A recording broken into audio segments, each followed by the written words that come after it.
All right, let's see if we are up and at 'em. And we'll get at this for an hour or so, and we'll be back tomorrow morning as well. So first off, let's check our signal here to see if we are coming through. Episode 6 of class redesign, checking my volume. Coming in, coming in. 6 of class redesign, checking my volume. Okay, coming in. 6 of class Seems like it's okay. So let's go ahead and drop that down there and hope for the best. If you are catching me in the future, it'll take a few moments for me to get all my social media stuff updated and stuff like that. I still do a lot of this stuff manually. So if you're wanting to get in today's bits, skip forward like 2 minutes ish, and I'll be into the thick of it with y'all. But for those that are here caught with me and here and now in time space, let me entertain you with my origin story as I go through the process of processing updates here. So hey, my name is Theurgy. I create role-playing games, I illustrate them, and I publish online. I have been a DM in Dungeons & Dragons since 1987. I've been a Magic the Gathering enthusiast since like 1995. I've been a professional illustrator since 99, and I've been creating 5th edition content, publishing on the DMsGuild since 2017. That's about when the Guildmaster's Guide to Ravnica was published by Wizards of the Coast. Wizards owns both Magic the Gathering as well as D&D, so I think there was a lot of thought towards in 3rd edition, whenever they would make up a new mechanical system or like a new class feature or whatever, they would build out like classes, races, subclasses, magic items, feats, monsters, and adventures that all were themed around that new mechanical stuff. So there was a lot of excitement about potentially seeing a color magic system and a mana system to replace the 8 schools of magic and spell slots, which is what D&D has traditionally been. But it didn't happen. So that's what launched me into building the color mana system for 5th edition that I have published on the DMsGuild. And oh my god, big thanks to everyone that's been checking out my work, because the Spell Point Warlock supplement, that just became a gold bestseller today. And so thanks to everyone that thinks that Spell Point Warlocks is a cool idea, because I love it. I freaking think Spell Points are awesome. The color mana system, you can see a slew of books here on screen that I've created that are already on DMsGuild. These are all being updated for 2024 so that the new 24 rules will work with the system that we have here, that it complements new character design stuff.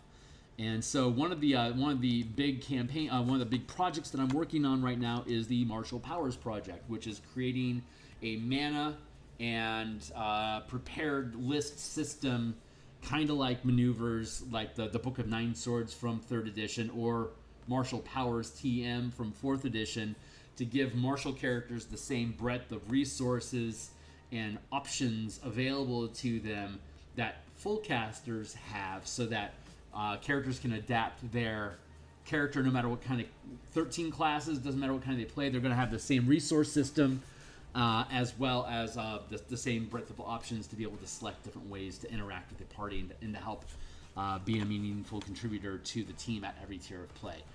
It's pretty obvious full casters do a lot of AoE damage and single target control, while the way that we're designing martials is for more single target damage and general utility, leaning into ability checks, the social exploration, as well as combat pillars of play. So for those that are on the X Twitter platform, I'm at Theurgy, where I post artwork when I go live and different stuff like that. Here on YouTube, please do like, subscribe, hit the bell icon to get notifications. We're at episode 156 of designing the Martial Power System right now. The entire playlist is here, and if you check on my Patreon, you don't have to be a member to gain access to it, but if you click here, that's the full list. Hey guys. Oh, hey Super, what's up? And then if you click here on the Martial Powers button, that will open up the read-only document. It'll be read-only for you, but it's the entire playtest supplement that we've been building here on stream for martial powers. That you can see it here and now with us in the flesh. Here, this is what we are playing with. Let me scroll back up here to the top. Bloop. Martial powers, playtest content. There you go. Everybody's using a half-casting progression for their mana pool using short rest, 1 to 20 mana from level 1 to 20. Plus, there is the temporary mana generator, the empowered options that if you use the channeling class feature, channeling is different from spellcasting. So if you're a channeler, you're not a spellcaster. If you're a spellcaster, you are not a channeler. They do not mix at all, except for half-casters, paladins, rangers. They are both channelers and spellcasters with level 1 to 5. The ranger and the paladin, they can select either spells or powers, and they use their mana pool the same for either one of them. Spellcasters, they don't have access to channeling unless they multi-class, and the martial classes don't have access to spellcasting unless they multi-class, except for the Eldritch Knight and the Arcane Trickster are the two exceptions to those rules. So, Mana Monk. Yeah, so the way that channeling works, built in is the way for us to generate additional exploits that cannot be reduced. There you go. Temporary mana is some features and powers generate temporary mana, which acts the same as mana in a character's mana pool, except temporary mana is lost after a duration of time, as described with each feature of power that grants it, typically at the end of your turn. Temporary mana can be combined with mana in your pool, and the combination cannot exceed your max channel limit and can only be used to pay for channeling powers unless a feature specifies otherwise. So, like, if you have 10 mana, and like if you're a 9th level character, you can channel up to 3rd rank or 3rd level spells. If you're able to generate 2 mana with your action economy, you could then spend 1 point out of your mana pool to have 3 mana that you could use to cast, like to channel a 3rd rank power, or like an Eldritch Knight, for example, will eventually be able to use will be able to generate mana to then be able to actually cast spells as opposed to just channeling powers. So the empowered options that we're calling them currently, that's the title that we're using. Characters with the channeling class feature can use action economy during combat to generate temporary mana for channeling powers during the turn it is created. Any temporary mana that remains at the end of the turn is lost along with the action economy sacrificed to generate it. Each type of action economy generates temporary mana differently as described below. So movement. You can use all of your speed during your turn to gain 1 point of temporary mana. Bonus action. You can use your bonus action to generate temporary mana based on the max rank of power you've gained as listed on the table below. So if you're at 1st level, you can channel 1st rank powers. So if you sacrifice your bonus action, you get 1 point. By 9th level, you have a max rank of 3, so you'd be able to generate 2 temporary mana if you sacrifice your bonus action. And then at 17th level, when you're able to, when your max channel limit is 5, your max rank of power is 5, then if you sacrifice your bonus action, you get 3 points of mana. Obviously, your max rank is 5, but you're only getting 3 points. So, like, if you sacrifice your bonus action this turn, you get 3 points, and then you'd have to spend 2 points out of your own mana pool, or not move and generate an extra point for a total of 4. And then you also have down here the option of attacks. So when you take the attack action, instead of making an attack, you can generate 1 point of temporary mana. And then extra attacks, if you have the extra attack feature, when you take the attack action, instead of making a 2nd, 3rd, or 4th attack, you can generate 1 point of temporary mana for each. But this does not include additional attacks that you gain through the Nick or the Cleave weapon mastery properties, and attacks that you gain from celerity or like haste, similar effects like that. Nor does it include attacks that you gain from bonus actions, such as amongst Flurry of Blows, or like, say, opportunity attacks. Those can't be cashed in unless there's a power or a feature that specifically says that you can. Like the opportunist power is something that you can sustain, and while you do it, if you sacrifice attacks, you gain extra reactions instead. And when you use a reaction, you can sacrifice any remaining actions to generate temporary mana to ramp up what you do with the one action reaction that you do take. So as an example, action economy can be spent at any time during your turn. For example, an 11th level fighter with 3 attacks can sacrifice all 3 immediately to gain 3 points of temporary mana, perhaps to channel a 3rd rank sustained power or a maneuver as a bonus action. Alternatively, an 11th level fighter can make an attack, and if it hits, you can sacrifice the 2 remaining attacks and your bonus action to gain 3 points of temporary mana that you could channel as a 3rd rank strike to increase the damage on the attack that you currently are hitting with. So you can use it on the fly. If you have any action economy left over, but you don't have anything else you want to do, cash in the action economy so you can do something with free mana.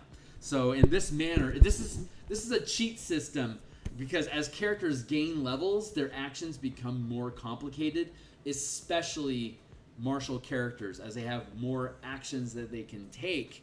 If you don't have anything useful to do with it, instead of thinking, what can I do with my movement? I'm wasting your time. What can I do with my bonus action? I'm wasting your time. If you're like, I need to hit that dude, I hit that dude. Let's just dump all of the action, remaining action economy that I have in, since I know that I've hit.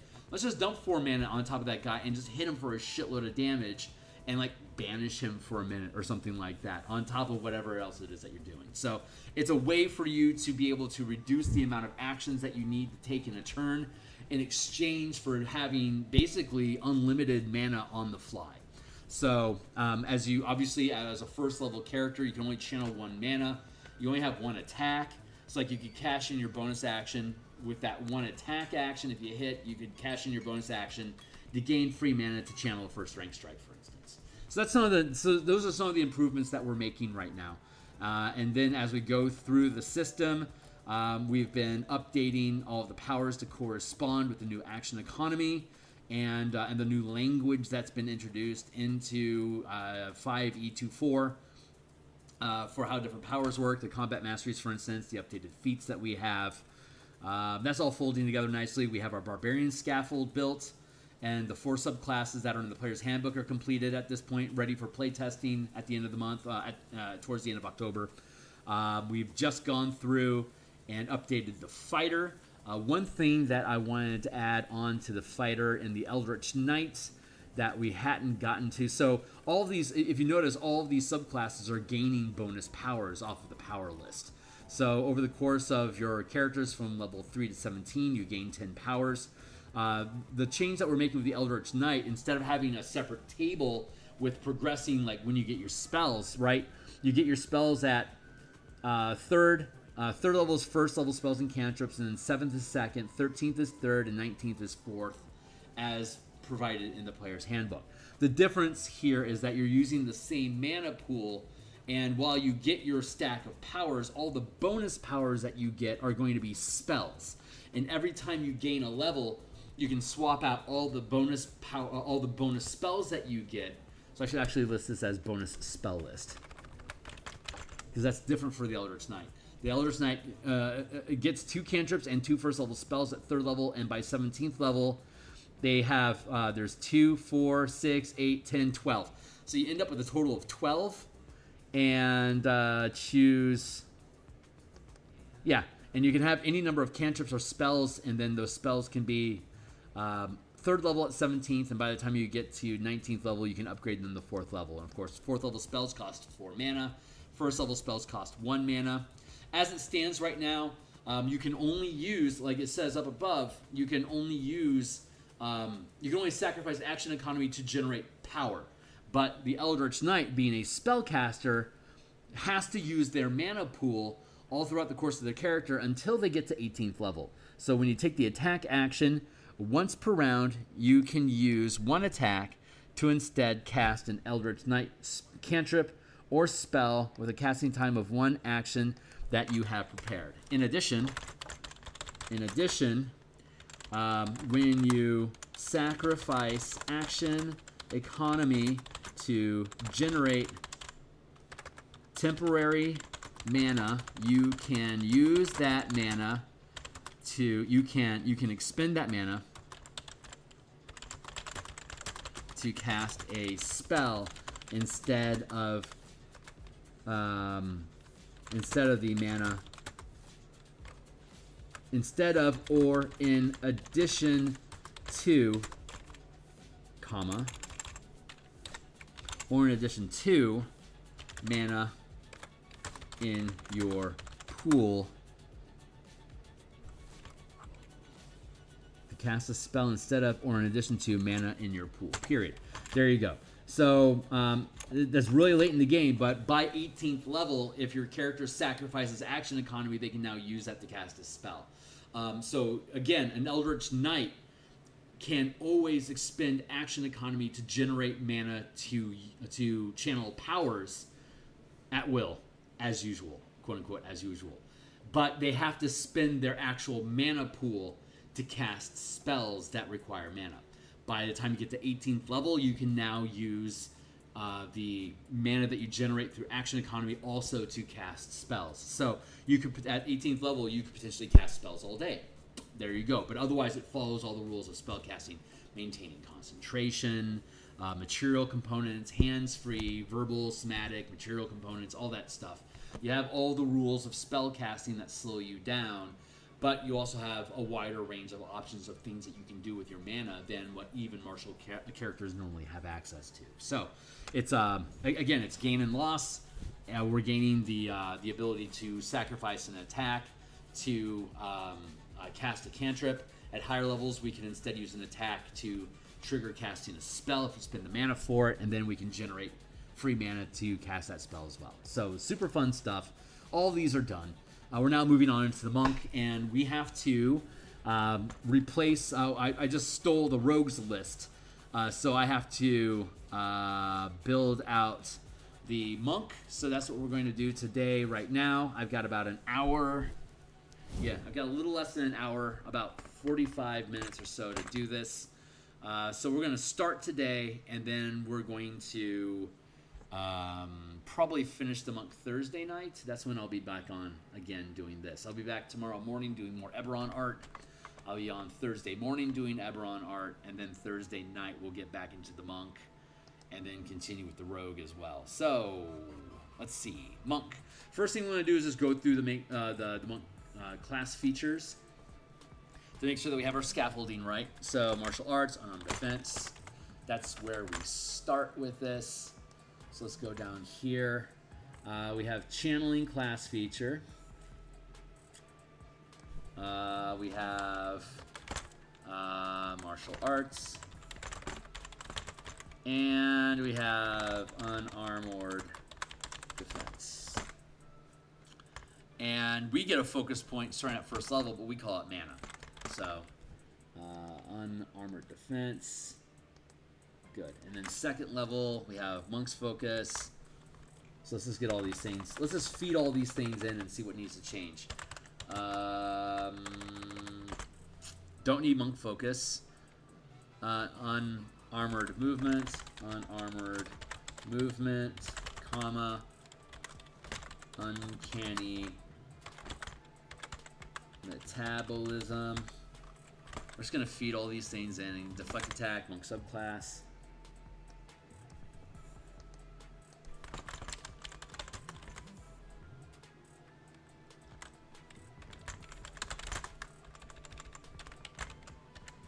Subclass. And then 4 is ASI plus SoFall. And then 5 is extra attack and stunning strike.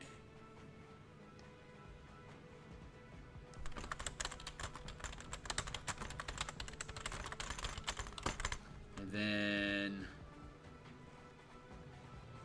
empowered strikes. And subclass feature, empowered strikes, subclass feature. 7 is evasion. 8 is ASI, acrobatic movement. Almost there, stay on target. Acrobatic movement. 10 is heightened focus, self-restoration.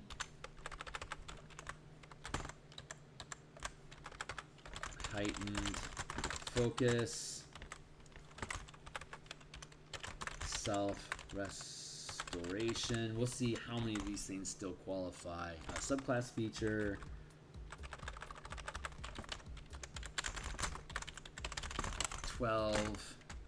ASI, 13 deflect energy.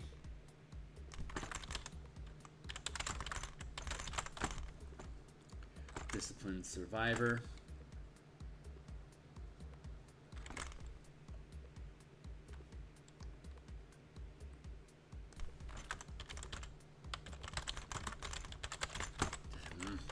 Survivor. Perfect focus.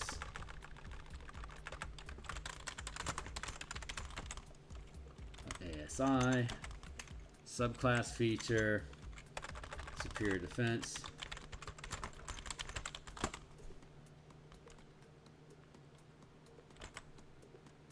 Epic mood, body and mind. Okay, now that we have all these things built, let's see what sticks. Okay, hold on. Martial arts die. It's a D8 at 5th.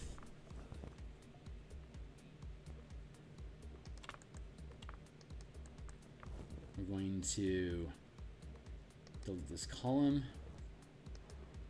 Martial arts die. It becomes a D8. And then when does it become a D10?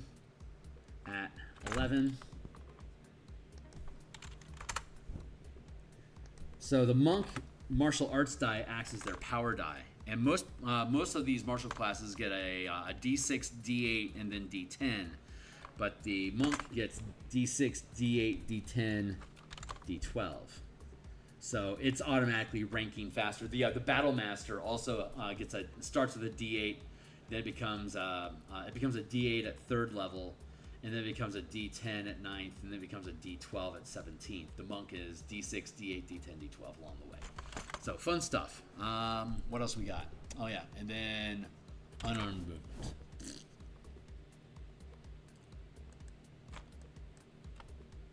Let's insert a column to the left. Let's insert a column to the left of here. Unarmed movement.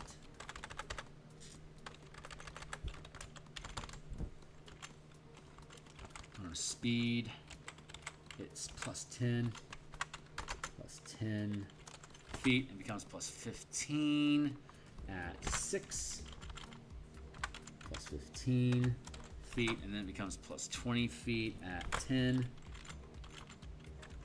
+20 feet, and then it becomes 25 feet at 14, +25 feet, and then it becomes +30 feet at 18.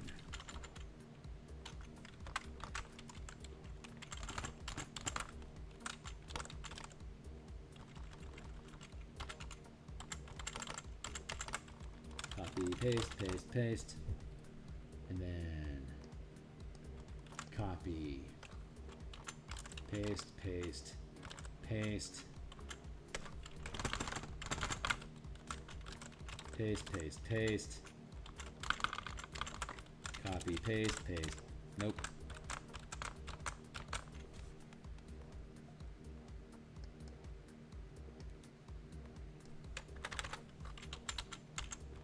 Paste. There we go.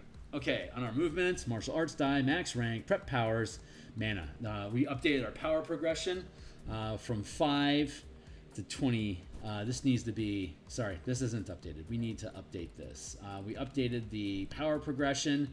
It starts with 5. The reason, no, wait, it starts with 4 because you get a fighting style and 2 weapon masteries as a fighter, barbarian, etc., plus whatever power. Since both fighting styles, feats, weapon/combat masteries, and damage types are all powers now that don't require any mana, you could start off with all the stuff that you normally would have, like as a fighter, your 2 weapon masteries, your fighting style feat, and then you'd have one thing left over, like a sustained power or like an extra feat if you wanted to, or if like you don't, but you automatically gain weapon masteries with all weapons you're proficient with as a channeler. So if you have a great axe that has cleave and that's all you need, then you don't need to learn any weapon masteries anymore. You can instead lean into extra sustain powers or a strike power or an exploit or some extra feats if you wanted to. It's up to you. You don't have to. You don't have to spend any resources on combat masteries if you don't want to. But there's 13 of them now, only of which I think 7 of them exist in the player's handbook, and the rest of them are similar but different ideas that can be used with any weapon if you prepare how to do it. And the number of powers that you can prepare or change per day. When you finish a long rest, you can swap as many powers equal to the max rank of power that you've gained. So at first level, you'd have 4 powers, and you can swap one of them when you finish a long rest.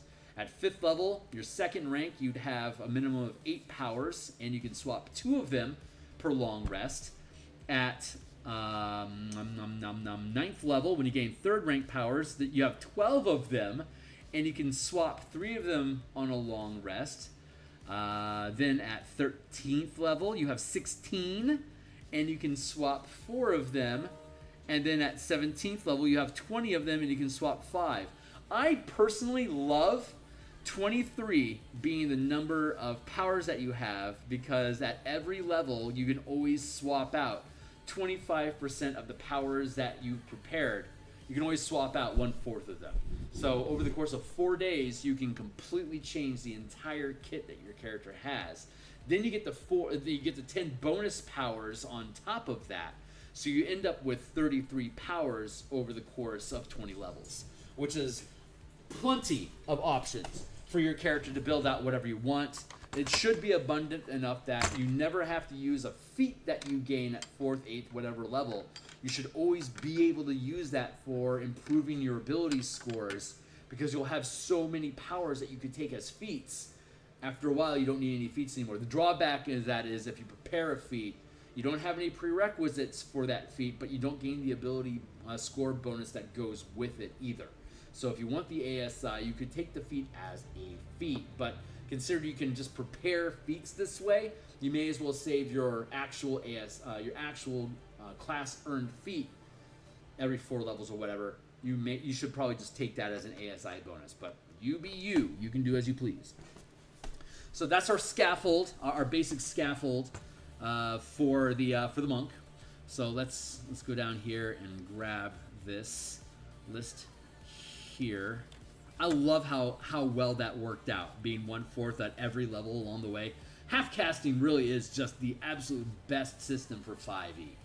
I strongly recommend folks check out the Spellpoint Warlock book that I built, because you can have, if you use the Spellpoint Warlock chassis for all spellcasters, like all full casters, and then just use whatever, instead of invocations and stuff, just use whatever the class would normally get, but they regain their mana on a short rest, and then once they get to 11th level and higher, they start getting an extra pile of mana to spend on high magic.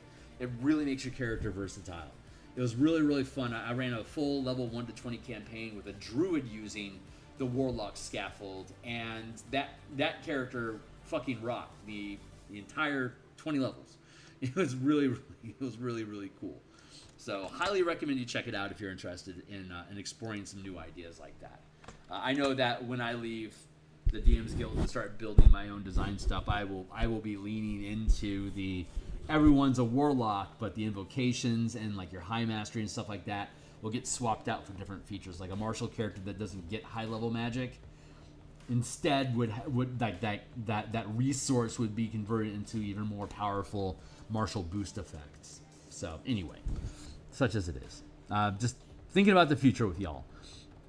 D6, D8, D12. There you go. Okay, cool. So you have that built out. We have our scaffolding built. We have our base channeling features here. We have the martial power features, our martial arts and stuff. So let's go in here and take a look at what exists and what should be. So level 1, martial arts. Practice martial arts gives you mastery in combat styles that you use your unarmed strikes and monk weapons, which are the following: simple melee weapons and martial melee weapons that have the light property. You gain the following benefits when you are unarmed or wielding only monk weapons and aren't wearing armor or wielding a shield. Bonus unarmed strike. You can make unarmed strike as a bonus action. Martial arts die. There you go. You can use that. Dexterous attacks. You can use your dex instead of your strength. That would also set your DC for your channeling maneuvers. Let's see. And then unarmored defense. While you aren't wearing armor or wielding a share, your base armor class is 10 plus your dex and wisdom modifiers. That's fine. Okay, so the way that this works is if a class feature is missing from this table, it doesn't we don't use it with the martial power system.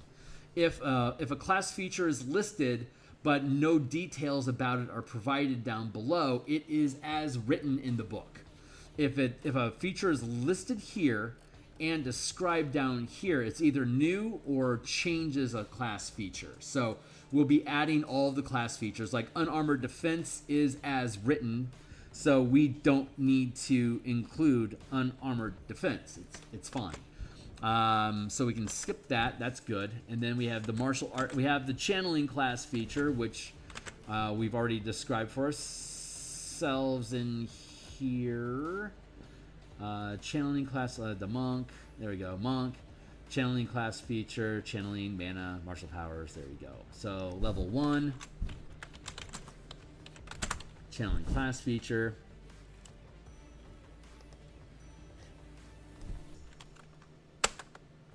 Now, martial arts. Do we need to change anything about martial arts?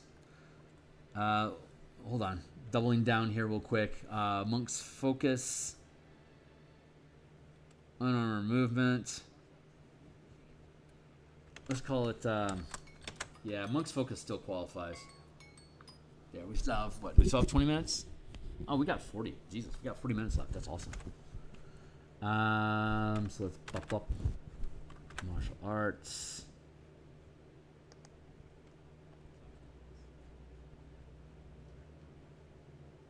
Unarmored movement. Doesn't change. Monk's focus. So you expend. Flurry of blows. Okay, let's do that. How do we want to do this? Let's just push it down. So level 1, that's going to be level 2. Monk's focus.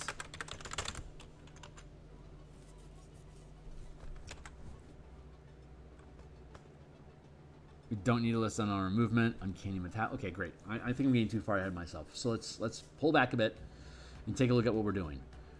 You practice of martial arts. Very good.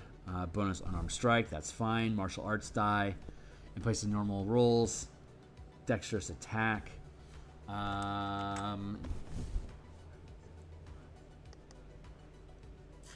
We did update. So modifies. Let's go with level 1.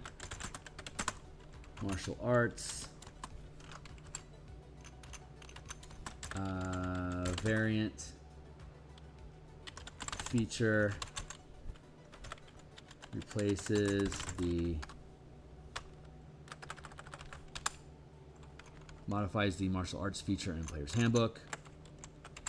Okay, you can use any weapon you're proficient with as a monk weapon and gain the following benefits when not wearing armor or wielding a shield. First off, let's go up here and look at what your kit is.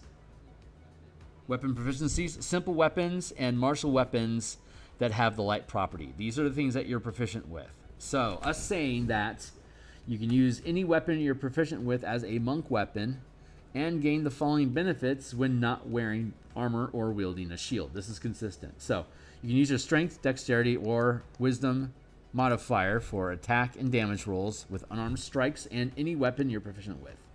You can roll a d6 in place of the normal damage die of your unarmed strikes or any weapon you're proficient with.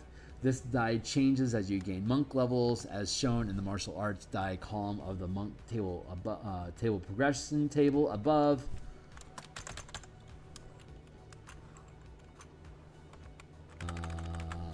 above, and you can use your martial arts die instead of the power die. You can use your martial arts die as your power die when channeling powers. Whenever you hit with an unarmed attack, you can choose to deal bludgeoning, piercing, or slashing damage. Your unarmed strikes are considered to be weapons worth at least 1 silver piece or for use with spells, feats, and features requiring these prerequisites. Your unarmed attacks have the grapple and push weapon masteries, and you can make an attack with an unarmed strike or any light weapon you're holding and proficient with as a bonus action. You can make an attack. You can make an attack with a monk weapon, is a better way of wording that. Monk weapon.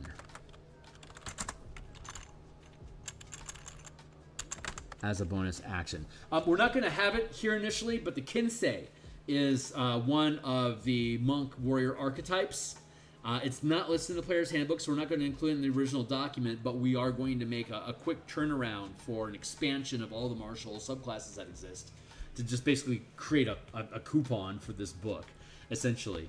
But the way that the Kinsei works is select a weapon, select any weapon, and that weapon becomes a becomes a monk weapon for you, even if it normally wouldn't qualify. So if your Kinsei decides to choose a two-handed sword as their monk weapon, you can now do all of this martial arts stuff with that two-handed sword because you are a Kinsei. That's something the Kinsei can do. So like you would be able to, for instance, you'd be able to use a bonus action to make an attack with your two-handed sword, right? There would be no reason for you to use your martial arts die with the weapon die because the two-handed sword is going to use a 2d6 as opposed to your first level monk's only a d6. So obviously it's going to be to your advantage just to use the weapon damage. But it's useful. Good water. All right, so that's the stack of the martial arts feature, which has been changed. And then level 2, Monk's Focus. Let's see what the wording on Monk's Focus is specifically and see what we need to do to change it. Got that. We're good. Unarmored defense, don't need to have that listed. We skipped it. Monk's Focus, you focus. Your focus and martial training allows you to harness a blah, blah, blah. Focus power. Let's see. Level 2 variant feature. Monk's Focus.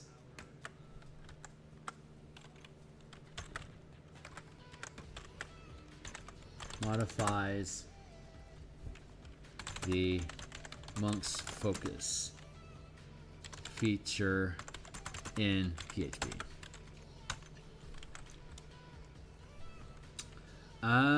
Let's see.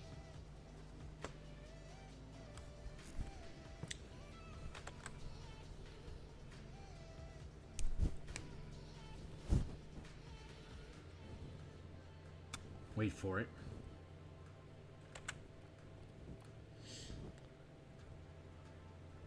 Channeling, martial arts, unarmored defense.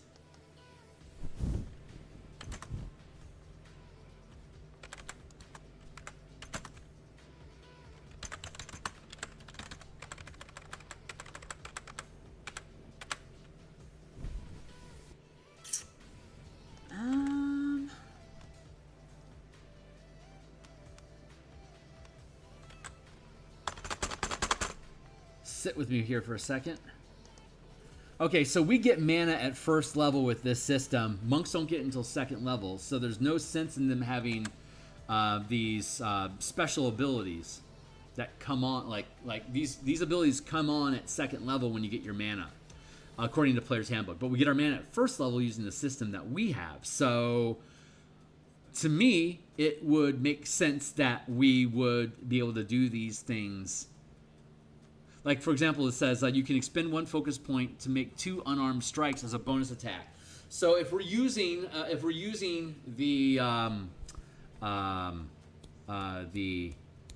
empowered economy, we could sacrifice our attack to generate a free point of mana that we would then be able to use on Flurry of Blows. Flurry of Blows costs 1 mana at first level. We can generate 1 point of mana with our attack. So we could sacrifice our attack action to then make 2 attacks with Flurry of Blows. If we wanted to spend our point of mana, we only get 1 at first level, so you get your 1 point and then it's gone. But then you could continue to give up action economy to move. Like the unarmed strike costs a bonus action. So if we give up our bonus action to gain a point of mana, we can't use Flurry of Blows. We would have to either stand still and use our movement to generate a point of mana for Flurry of Blows, or we would give up our attack to generate the point. Or we could just stand our ground, make our attack like normal, and since we're not moving, sacrifice our movement to generate a point of mana that we would then be able to use for Flurry of Blows. So we have unlimited Flurry of Blows starting at level 1 if you're willing to not move, right? So you're giving up and gaining things as a result of what you can do. So Flurry of Blows, this also means that we don't need to give characters Uncanny Metabolism. When you roll initiative, you regain all expended focus points. You get them all back on a short rest anyway, and you can generate unlimited mana within a limited supply. At second level, you get, 2 mana? So you would get 2 back, but I can already generate up to 3 mana per round by giving up all my actions. I can overclock this at any time if I'm willing to give up some actions. My general, this is probably going to be the most contentious thing about all the work I'm going to be doing over the next few months involving mana, which is characters don't need all of the extra mana that Wizards is giving them. Wizards gives you extra focus points, recover spell slots on a short rest and stuff like that. The reason they do that is because spell slots is too restrictive. If everything just switched over to a one-on-one conversion ratio spell point system, you have a shit ton of mana available to you, even at low levels. With this action economy system, martial characters have unlimited mana if they're willing to limit their actions. So again, everything in my systems has trade-offs. You gain advantages by giving something up. So I think I'm going to keep with that. So we don't need Uncanny Metabolism. It's just simply unnecessary. Unarmored movement stays in place, but we're going to make these powers part of martial arts. So we are going to, because again, we get mana at first level, so we don't need to delay these things to second level. The reason we had to delay them for Monk's Focus in the player's handbook is because they don't give you mana until second level. Everyone else gets mana at first level, except for the monk doesn't get until second level. Why? There is no reason. In addition, you gain, you can use your mana to channel unique powers gained as a monk. Let's go with flurry of attacks. Is that what it's called? No, it's called flurry of blows. We can keep it flurry of blows.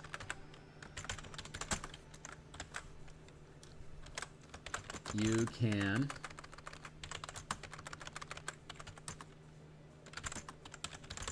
one mana as a bonus action to make 2 attacks with a monk weapon. And we already know what a monk weapon is because we already defined it up here as unarmed attacks or anything with a light property that you're proficient with. There you go. Flurry of blows, easy peasy. This says you have to make unarmed strikes. I'm saying you can use a monk's weapon, so I'm better. You can spend 1 mana as a bonus action to make 2 attacks with a monk weapon. You can roll whenever your unarmed strikes are considered to be damage with unarmed strikes and any weapons you're proficient with. You can use any weapon you're proficient with as a monk weapon, and you gain the following benefits when not wearing or wielding a shield. You can use you can use unarmed attacks or any weapon you're proficient with as a monk weapon. You can use your strength, dex, or wisdom modifier for attack and damage rolls with monk weapons.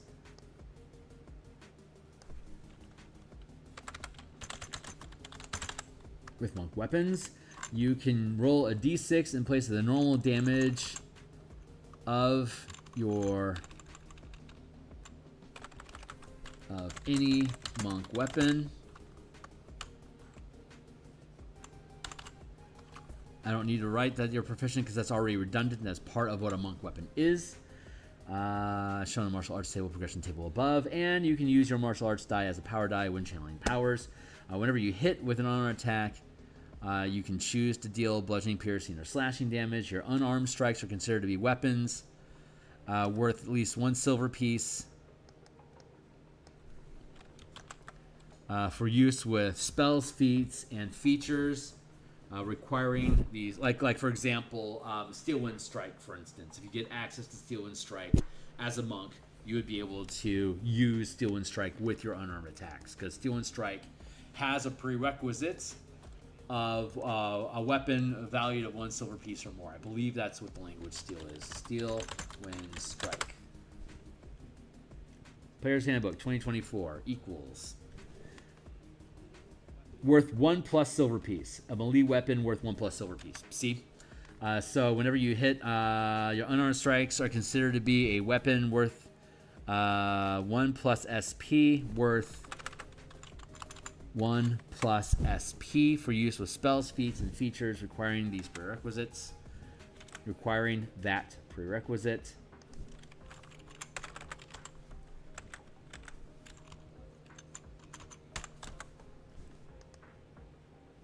Yeah. Blurp. Your unarmed attacks have the grapple and push weapon property, weapon masteries. Shove is already an action you can take. So is grapple. Your unarmed attacks. Yeah. Okay, so here's the difference there. An unarmed, your unarmed attacks.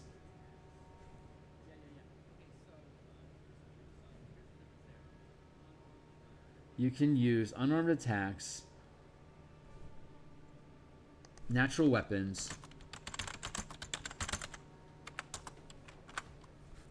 or any weapon you're proficient with as a monk weapon, and gain the following benefits when not wearing armor. Okay, good. Your unarmed attacks have the grappled and push weapon property masteries. You can make an attack with a monk weapon as a bonus action. Cool. Okay, great. All that language is now locked in pretty good. In addition, you can use your mana. You can expend mana.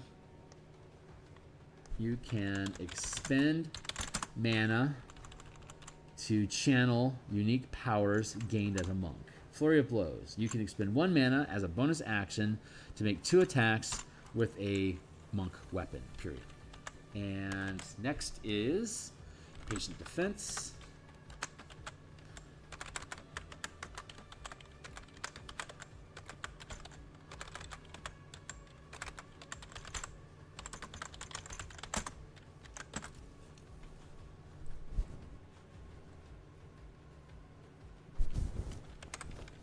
You can take the... I love these new changes. Disengage action as a bonus action. If you expend 1 mana while doing so, you can also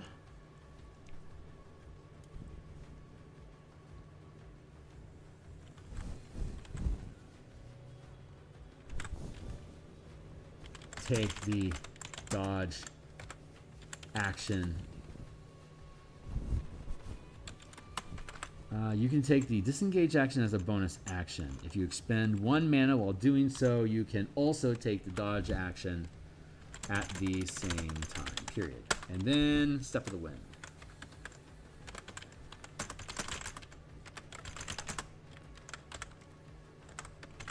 you can take the dash action as a bonus action if you expend 1 mana. While doing so, you can also take the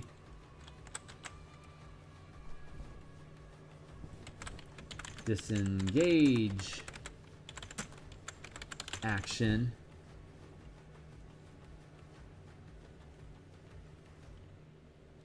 at the same time, period.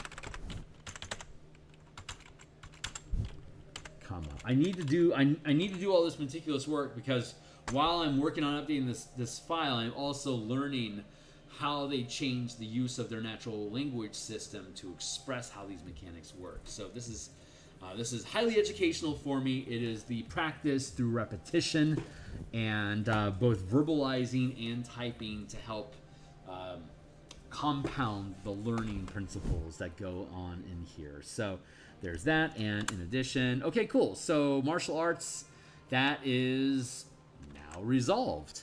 So we got that taken care of. Unarmed movement. You spend your speed increases 10 feet while you aren't wearing armor or wielding shield. This bonus increases as you gain certain monk levels. Since it's listed here but not specifically spelled out down here, it is, I don't need art of mobility anymore. I don't need these things to be in here anymore because they're all already good. Flurry of blows already stands. And now we're looking at improved and beginning at second level, the amount of mana you can channel to sustain powers. Don't need that anymore. A lot of these features that we had originally created just simply aren't necessary anymore. So this is great. We're really minimizing the need. We're redesigning what needs to be redesigned to make the whole system work more fluidly with what we've developed. But at the same time, we're able to get rid of the amount of crunch that we're introducing into the game for each individual class by just making things intuitively flow together. That's always been the objective. So level, let's go back to, we don't need Uncanny Metabolism because we can generate as much mana as we want as long as we're willing to give up an action to do it. If you're unwilling to give up your action economy, that's on you.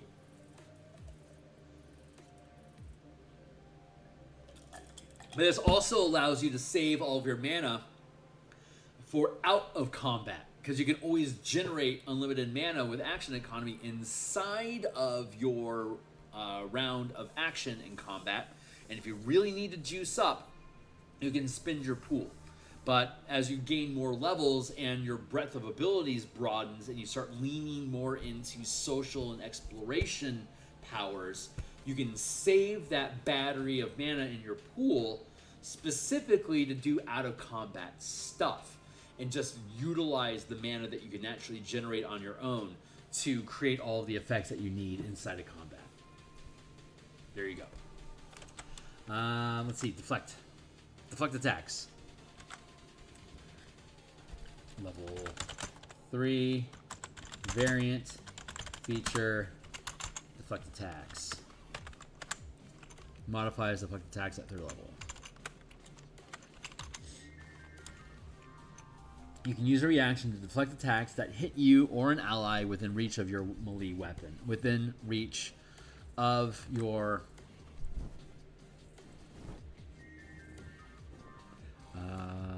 when an attack roll hits you and its damage includes bludgeoning, piercing, slashing damage, you can take a reaction to reduce the attack's total damage against you. The reduction equals blah. If you reduce the damage to 0, spend a point. If you do so, choose a creature you can see within 5 feet of yourself. If the attack was melee, or a creature within 60 feet of yourself that isn't behind total cover. If the attack was ranged, the creature must succeed a dex save or take damage equal to 2 rolls of your martial arts die plus your dexterity modifier. The damage is the same type dealt by the attack. This is for yourself only.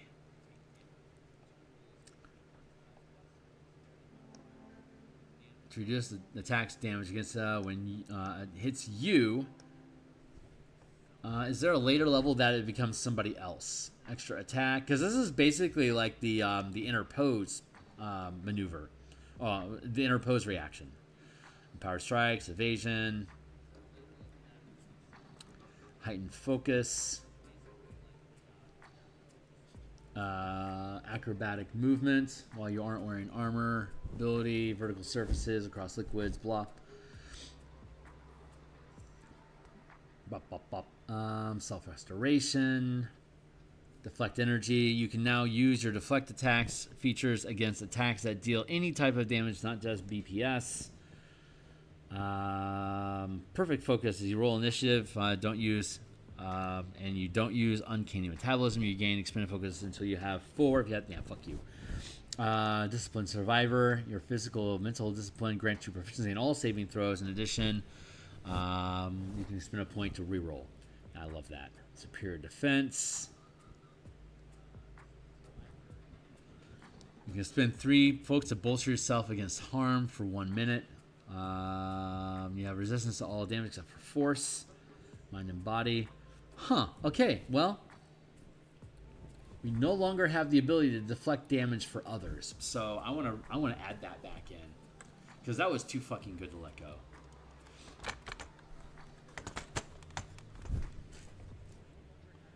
You can use a reaction to deflect attacks that hit you or an ally within reach of your melee weapon.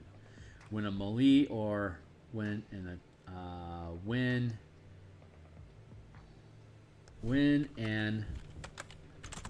attack hits,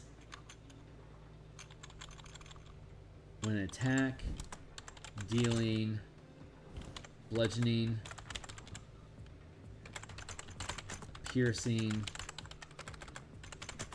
or slashing damage hits, you can reduce the amount of damage dealt by an amount equal to the result of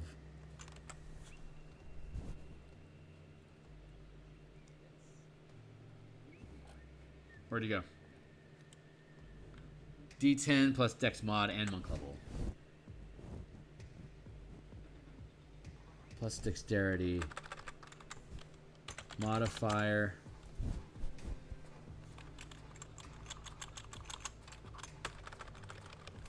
Plus channeling ability modifier. Which could be dexterity, but could also be strength or wisdom. Plus monk level. If the damage is reduced to 0, you can spend 1 point of mana as an exploit to redirect the attack.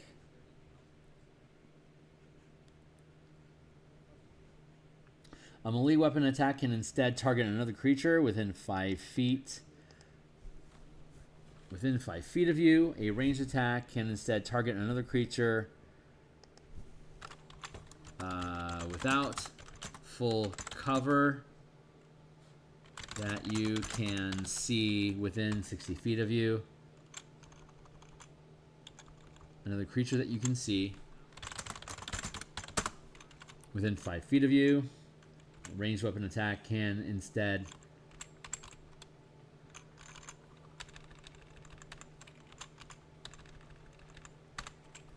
the new target makes a dexterity saving throw.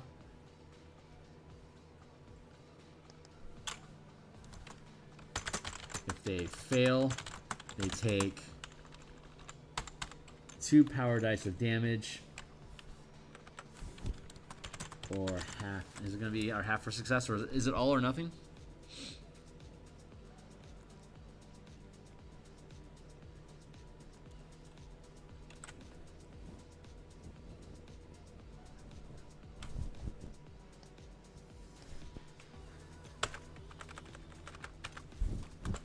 If they fail, they take 2 power dice of damage.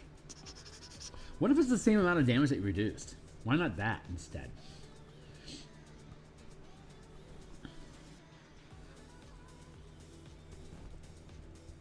Five, let's say 4, 5, that's 3rd level. So 3, 7, plus a d6. So anywhere from 8 to 13 damage.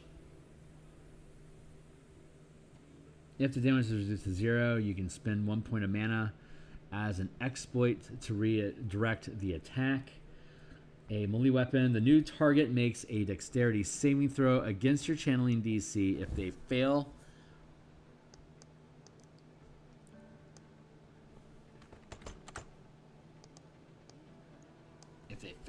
they take the amount of damage reduced by this feature. There.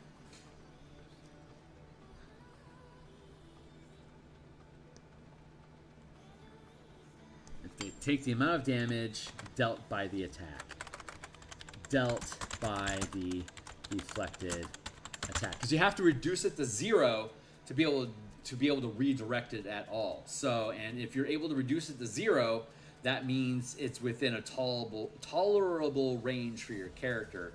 To me, it makes more sense that you would just simply redirect the attack, and that target takes that damage instead. That makes it the same as the rune carver subclass for the fighter. I don't know if it's called rune carver or not. Rune something. Rune warrior. There you go. So that's the 3rd level deflect attacks feature.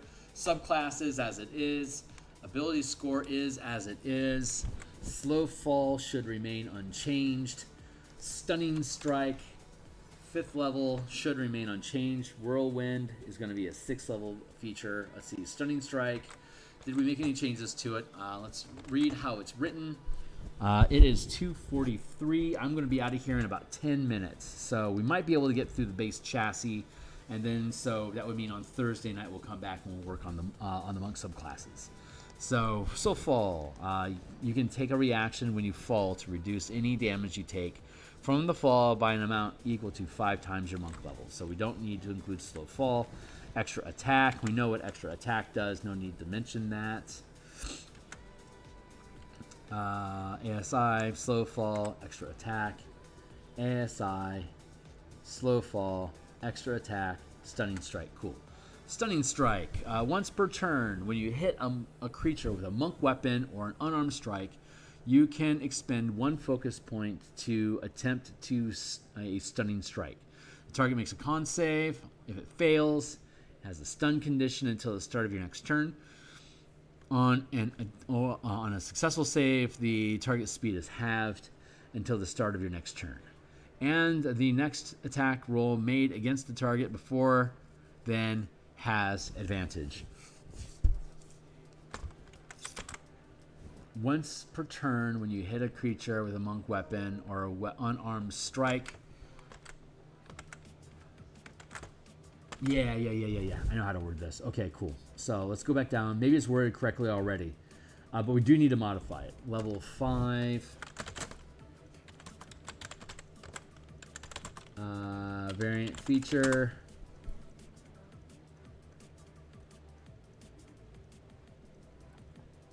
Level 1, new feature. Channeling.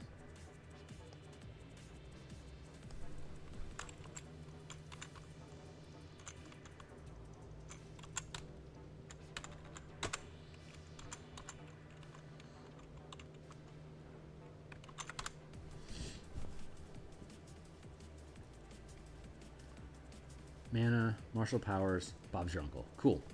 Ooh, wow. This has really gotten efficient. It's really efficient. Okay, cool. Stunning strike. Starting at 5th level, you gain a unique 1st rank strike power that you can channel when you hit with an unarmed or natural weapon attack, or a melee weapon you are proficient with. You can channel when you hit with a monk weapon. Hit with a monk weapon. We covered that language already. Stunning strike deals an additional power die of damage per point of mana channeled, and the hit target makes a the target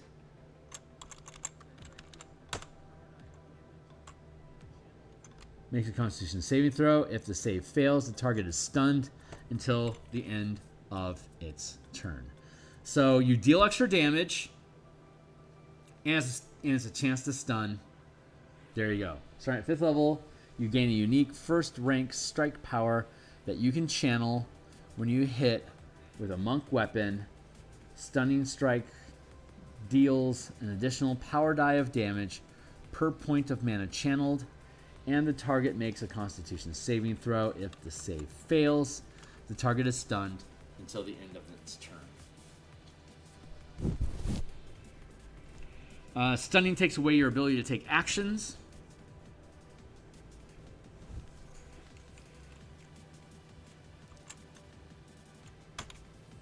We're reducing the time to the end of its own turn, which is typical for powers. And there's no automatic success effect because we don't need it. You have infinite mana if you want to use at 5th level. You have extra attack, so if you hit somebody, you could cash out your extra attack to try a stunning strike. You could instead decide to cash out your bonus action to gain a free stunning strike, or you can spend your own mana to do stunning strikes as well. So I'm content with that. We'll test that for a while and see how that feels. And then we have whirlwind attack. We have empowered strike. So whenever you deal damage with the unarmed strike, it can deal your choice of force damage or its normal damage type. So we'll keep empowered strikes.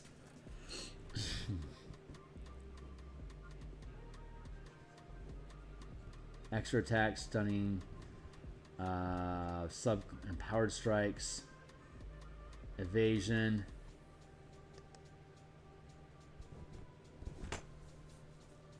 Contemplating my next move.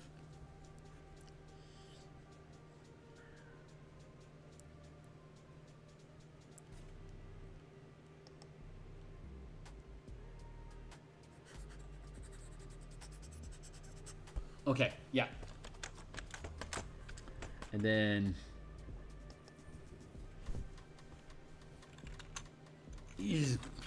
six. I'm really squirming here because we already have empowered strikes and subclass features already enabled. I could push it back this. Okay, so what is it? What am I mincing on here? We're looking at the level 6 new feature, whirlwind attack. This is the whirlwind attack is a deconstructed steelwind strike. So as an action, you can channel mana.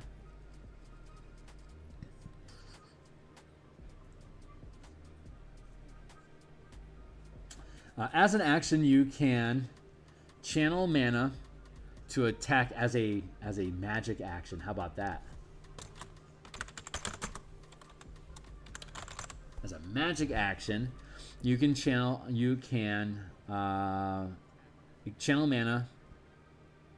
You can attack enemies. There we go. As a magic action, you can attack enemies around you that you can see in a blur of motion. The whirlwind attack table below shows how many targets you can attack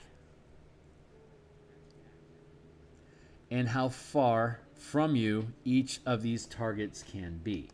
Make a separate melee attack against each target using any combination of natural you can make a separate weapon attack against each target with a monk weapon. Each target hit takes 1 power die of additional damage for each mana burned this way, up to your max channel limit gained as a monk, minimum of 1 mana.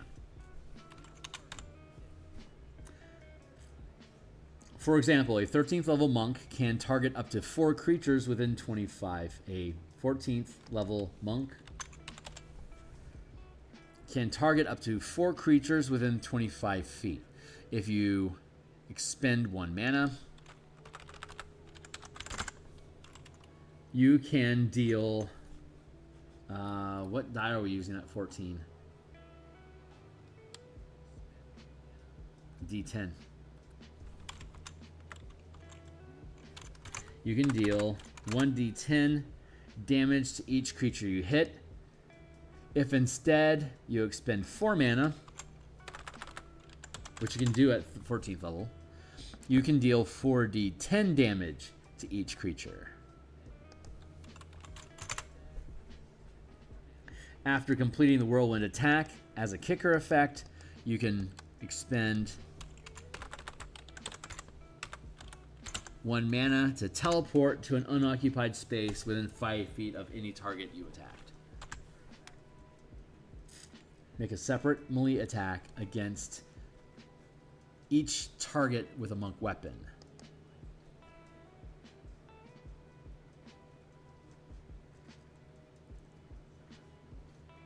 Each target hit takes 1 power die of additional damage for each point of mana expended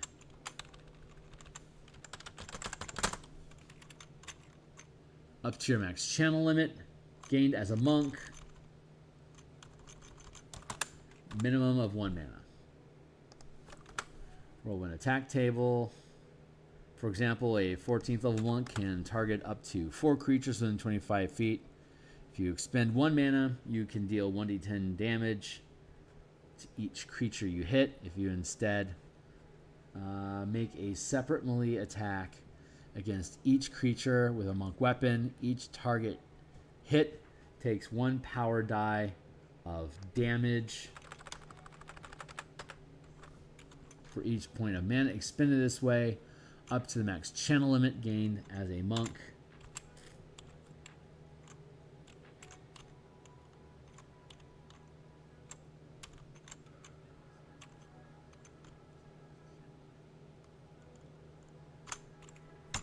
There. Okay. So that works. Let's check the rest of the features. Evasion, that's going to be fine as is. While you're not wearing armor or shield, you gain the move along vertical surfaces and across liquids on your turn without falling during your movement. I'm fine with that. Heightened focus, your flurry of blows, patient defense, and step the wind gain the following benefits. You can expend 1 focus point to use flurry of blows and make 3 unarmed strikes with it instead of 2. If you expend a focus point to use patient defense, I'm fine with that. Self-restoration. We don't need... self-restoration is fine. Through sheer force of will, you can remove one of the following conditions from yourself at the end of each of your turns. In addition, foregoing food and drink doesn't give you levels of exhaustion. I'm good with that.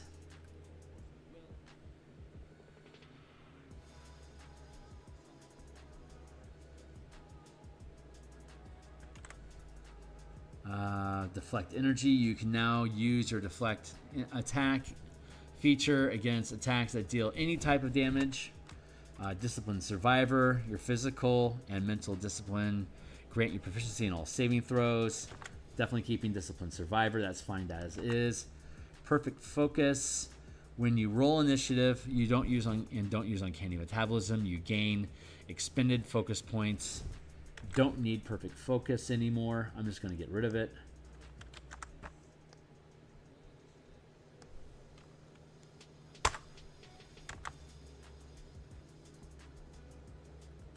Superior defense. At the start of your turn, you can spend 3 focus points to bolster yourself against harm for 1 minute or until you have the incapacitated condition. During that time, you have resistance to all damage. You know what?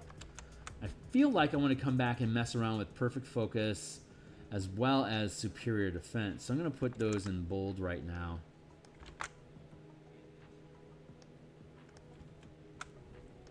Body and mind should be fine. I want to come back and touch base with these 2 things. I'm gonna mull those over, but my time is over, so I need to bounce out of here. I'm thinking like superior defense could be sustained.